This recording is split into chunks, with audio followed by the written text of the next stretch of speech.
Okay, let's talk about submitting to Fab. So what was that process like?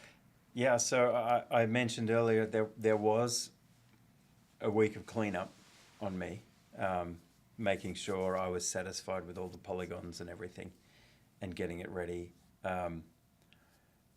So, yeah, we were working with Sierra on prototyping these. We also did that because, we knew it's a domestic or same time zone even fab that we can travel to if we have to, if there's an issue or anything like that. We also knew the advanced capabilities.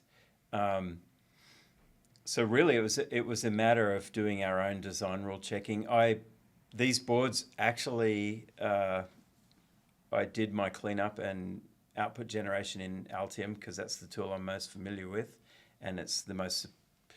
At the time, it was the most supported tool with Quilter, although we support Siemens and Cadence now, and as well as KiCad, of course. And so that process was really about generating a clean ODB++ data set, which normally is enough for full production because it includes the component bill of materials, it includes all of the images needed for actual fabrication of the bare boards, it includes the layer stack.